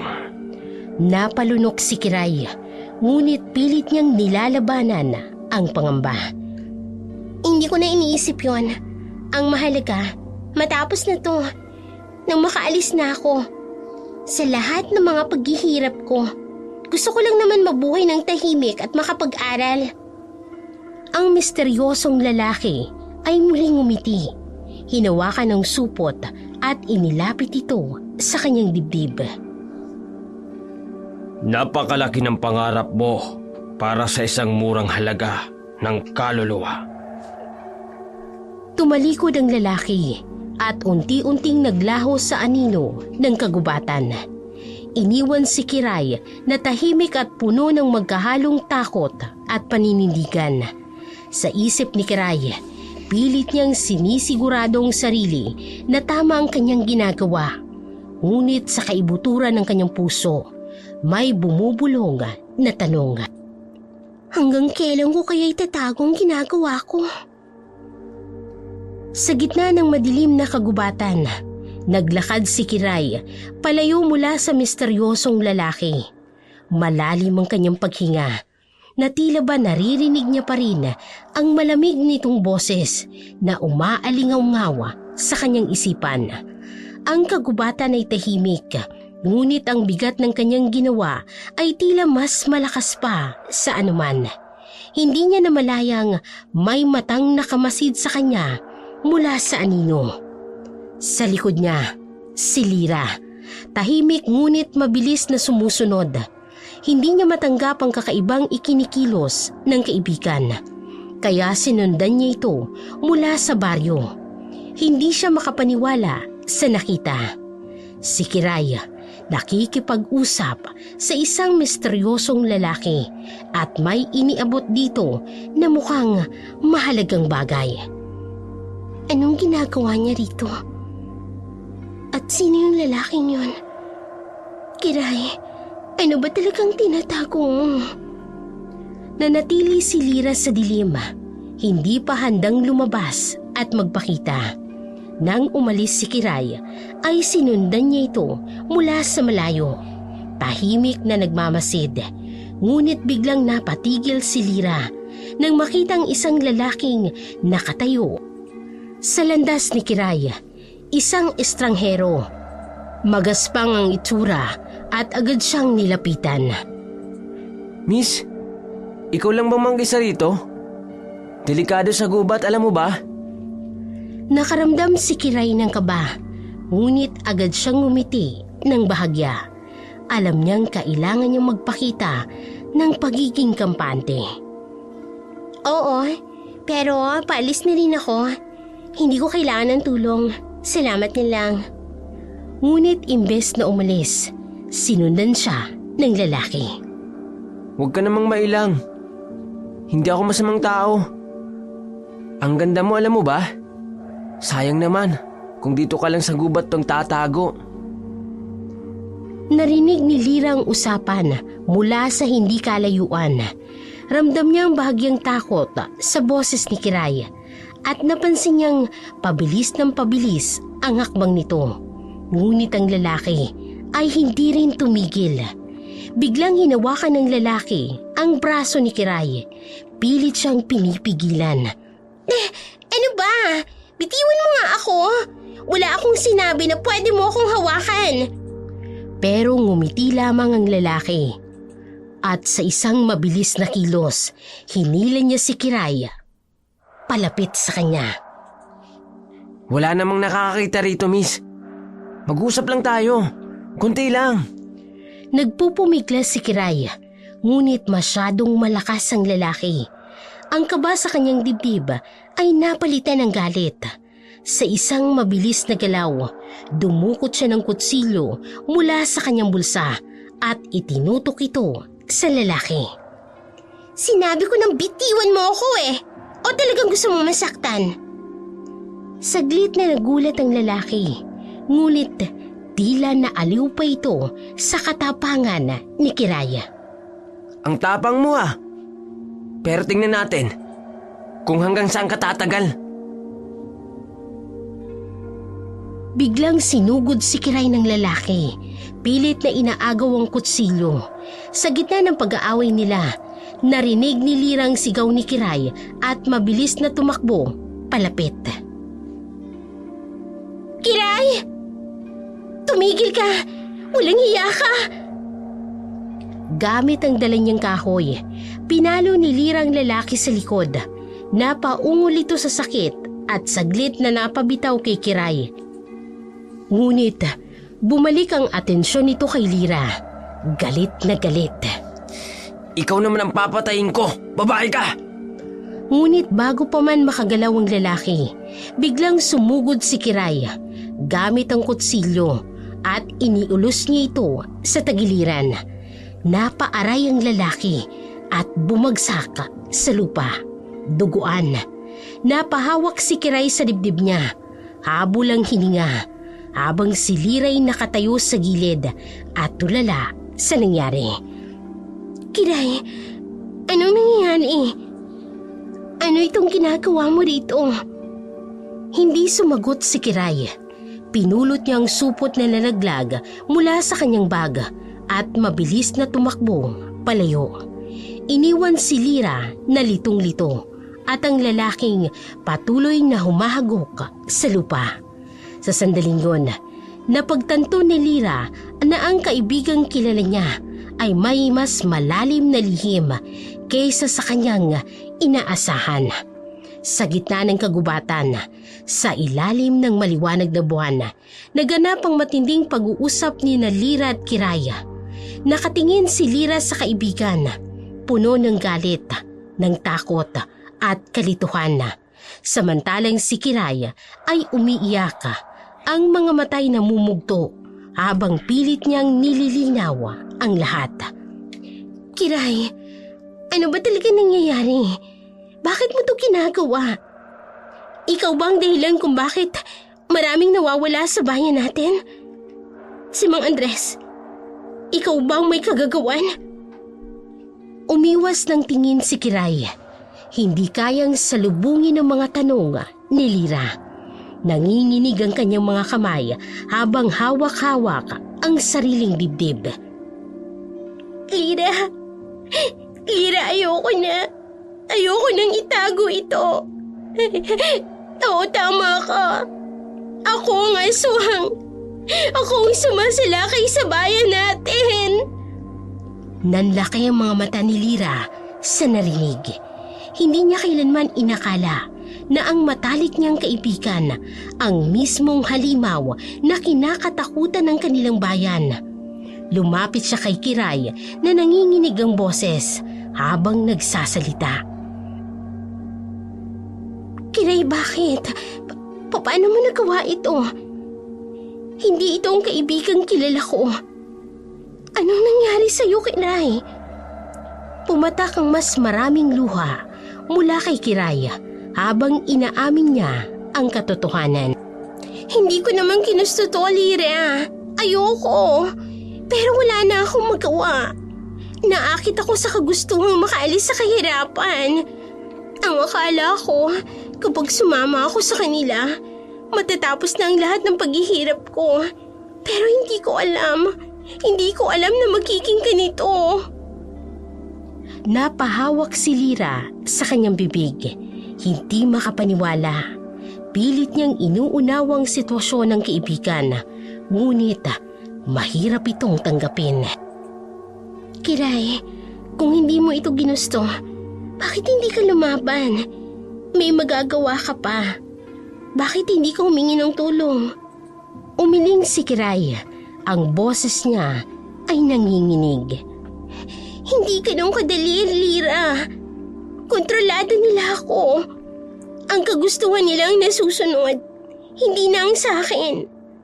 Para bang may tali na nakatali sa kaluluwa ko. At sa bawat oras, naririnig ko ang tinig nila sa isip ko. Pinipilit kong gumawa ng mga bagay na ayoko namang gawin. Sinubukan ko namang lumaban. Pero wala eh. Wala akong lakas at wala akong laban sa kanila. Humagulgol si Kiray, ngunit imbes na magalit.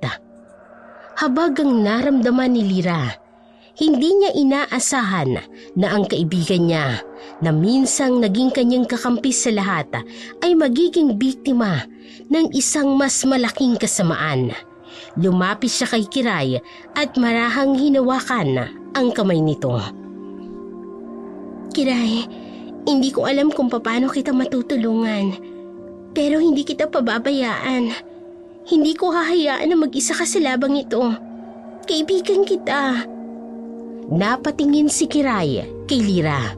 Nagulat ito sa sinseridad ng kaibigan. Lira, hindi mo ko naiintindihan. Ako ang halimaw. Ako ang dahilan kung bakit maraming nawawala. Hindi mo ba naririnig ang mga tao sa bayan? Gusto nila akong patayin kapag nalaman nila. Umiling si Lira. Pilit na kinukumbinsi ang kaibigan. Hindi ka halimaw, Kiray. Isa kang biktima. At kung may paraan para maibalik ka sa dati, gagawin ko ang lahat. Pero kailangan mong tulungan ang sarili mo. Kailangan mong maniwala na kaya mo. Na kaya mo pang makawala sa kontrol nila. Saglit na tumahimik si Kiray. Tila ba nagdadalawang isip. Ngunit sa kanyang puso, ramdam niyang sinseridad ni Lira. Sa kauna-unahang pagkakataon, nakaramdam siya ng konting pag-asa. Ngunit kasabay nito, ramdam din niyang takot. takot na baka hindi sapat ang kanilang lakas para harapin ang puwersa ng kadiliman na kumukontrol sa kanya. Lira, kung tutulungan mo ko, baka madami ka. Hindi ko kaya makitang sinasaktan ka na dahil sa akin. Ngunit sa matibay na boses, sumagot si Lira. Kiray, wala akong pakialam kahit na anong mangyari sa akin. Ang mahalaga mailigtas kita. Hindi ko hahayaan na kainin ka ng dilim. Sa sandaling yun, unti-unting nabuo ang tiwala ni Kiray na maaari pa siyang mailigtas. Ngunit alam nilang mahaba pa ang kanilang tatahakin at ang kagubatan na balot ng misteryo at kadiliman ay magiging pinakamalaking pagsubok sa kanilang pagkakaibigan at sa lakas ng loob. Habang mahigpit na nag-uusap sina Lira at Kiray sa gitna ng kagubatan, biglang may narinig sila na malakas na sigawan ng mga tao. Papalapit ang ingay, mga tinig ng galit at paghihiganti. Ang liwanag ng mga dalang sulo ng mga taong bayan ay sumisilip sa pagitan ng mga punong kahoy. Lira! Lira, papatayin nila ako! Alam kong karapat-dapat ako sa galit nila. Pero ayoko pang mamatay. Ayoko. Hindi ko kaya magpatuloy bilang ganito. Pero hindi ko rin sila kayang harapin. Niyakap ni Lira ang nanginginig na katawan ni Kiray. Ramdam niya ang takot at pagsisisi ng kaibigan. Ngunit alam niyang wala na silang oras para magduda o magtalo. Kailangan nilang gumawa ng desisyon. Kiray, makinig ka sa akin. Hindi ko hahayaang mahuli ka ng mga tao. Pero kailangan mong sumunod sa akin. Tumakas ka na muna. Hanapin mo ang pinakamalapit na kuweba sa hilagang bahagi ng kagubatan. Doon ka magtago. Paano ka kapag nalaman nilang tinutulungan mo ko? Baka ikaw ang pagbuntinan nila ng galit. Wala akong pakialam sa galit nila. Mas mahalaga ka, Kiray. At mas mahalaga na matapos ng sumpang ito. Hinila ni Lira si Kiray sa mas madilim na bahagi ng kagubatan. Nang matiyak niyang hindi pa naaabot ng mga taong bayan ng kanilang kinaroroonan, itinulak niya si Kiray papalayo. Tumakbo ka na. Hanapin mo ang lugar na sinasabi ko. Huwag kang babalik hanggat hindi kita tinatawag. Naiintindihan mo, Kiray? Hindi kita pababayaan. Pag-aalinlangan ang nasa mukha ni Kiray, ngunit wala siyang ibang magawa kung hindi ang sundin si Lira. Tumakbo siya habang patuloy na tumutulo ang mga luha sa kanyang mga mata. Naiwan si Lira, habol hininga at ang puso niya'y nag-aalangan, ngunit determinado. Alam niyang kailangan niyang magbigay ng ibang direksyon sa galit ng mga tao. Ilang saglit pa, dumating ang taong bayan, dalang mga sulo at armas. Nasaan na siya, Lira? Alam namin nandito siya. Ipakita mo sa amin ang halimaw na yan! Hindi nagpatinag si Lira, ngunit mabilis siyang nag-isip. Ayaw niyang madamay si Kiray, ngunit alam niyang kailangan niyang matigil ang mga nangyayari.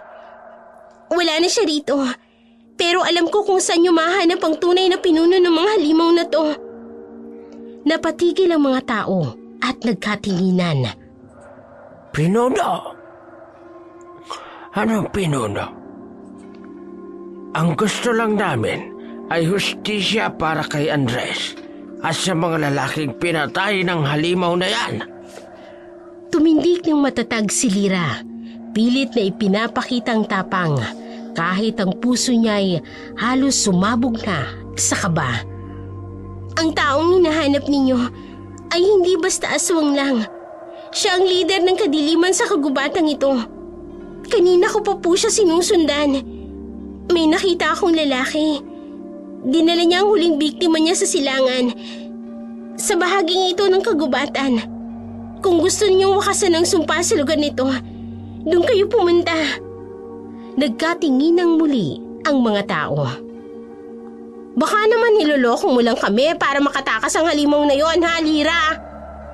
Wala akong dahilan para magsinungaling, Aling Minda. Kung gusto ninyong matapos ng pagpatay, sundan niyo po ang sinasabi ko. Malapit na siya sa matandang simbahan sa loob ng gubat. Matapos ang ilang saglit na pag-aalangan, napilitan ng mga tao na maniwala sa sinabi ni Lira. Isa-isa silang nagsimulang maglakad papunta sa direksyon na sinabi niya. Habang papalayo sila, ramdam ni Lira ang tensyon. Alam niyang may isang mas malaking laban ang paparating at hindi pa rin niya alam kung paano niya tutulungan si Kiray na makawala sa sumpa ng kadiliman. Ngunit sa pagkakataong yun, nananatili siyang matatag. Kailangan kong tapusin ang lahat ng ito para kay Kiray, para sa bayan namin. Habang ang mga taong bayan ay papunta sa direksyon ng pinuno ng mga aswang, si Lira naman ay nagmamadaling sinundan si Kiray, dalang determinasyong mahanap ang paraan para mapalayang kaibigan sa kadilimang kumukontrol dito. Nahuli ng mga taong bayan ang misteryosong lalaki sa isang matandang abandonadong simbahan sa loob ng kagubatan. Doon nila natuklasan ang nakakakilabot na katotohanan. Ang kanilang hideout ay puno ng mga lalagyan ng lamang loob ng tao. Maayos na iniiimbak para sa kung anong ritual at hindi maipaliwanag. Ang galit ng mga tao'y umabot sa sukdulan at sa araw ding yun, nagkakaisa silang winasak ang lahat ng kagamitan ng grupo at sinunog ang lugar upang tuluyang mapuksa ang kanilang masasamang gawain. Ngunit sa kabila ng tagumpay na yun, isa ang nanatiling palaisipan, si Kiray. Mula nang itakas ni Lirang kaibigan mula sa kagubatan ay hindi na muling nagpakita. Walang nakakaalam kung saan siya nagtungo o kung patuloy pa siyang nasa ilalim ng sumpa ng pagiging aswang. Sa kabila ng mga tanong na gumugulo sa isip ni Lira, pinili niyang magpatuloy sa kanyang buhay. Bumalik si Lira sa kanyang karaniwang araw-araw. Sa kabila ng mga nangyari, itinuloy niya ang kanyang pagtitinda ng luya at kalamansi. Ngayon ay mas pinagtitibay ang tiwala ng mga tao sa kanya. Unti-unting nawala ang mga tsismis na nauugnay sa kanya sa mga aswang at bumalik ang tahimik na pamumuhay sa baryo. Habang patuloy ang pag-aaral niya ng education, major in Pilipino, naging mas determinado si Lira na abutin ang kanyang mga pangarap. Ilang buwan na lang at makakapagtapos na siya. Bagamat malungkot siya sa pagkawala ng kanyang matalik na kaibigan, ginamit niyang karanasan bilang aral at inspirasyon para maging matatag. Sa bawat araw na lumilipas, minsan ay napapatingala si Lira sa kalangitan. Iniisip kung nasaan na si Kiray. Nais niyang maniwala na balang araw, makakahanap din ito ng kapatawaran at kalayaan mula sa sumpa. Sa kanyang puso, nanatili ang pag-asa na muling magkikita sila, hindi bilang biktima at tagapagligtas, kung hindi bilang magkaibigan na handang magsimulang muli. At sa kanyang huling semestre bilang mag-aaral, hawak ni Lira ang pangarap na hindi lamang makapagturo ng wika, kung hindi maipasa na rin ang mga kwento ng lakas, pagmamahal at pagkakaibigan sa kanyang naranasan. Sa kabila ng lahat ng kadiliman na sumubok sa kanya, pinili niyang maging ilaw para sa iba, habang tahimik na ipinapanalangin ang muling pagbabalik ni Kiray sa liwanag.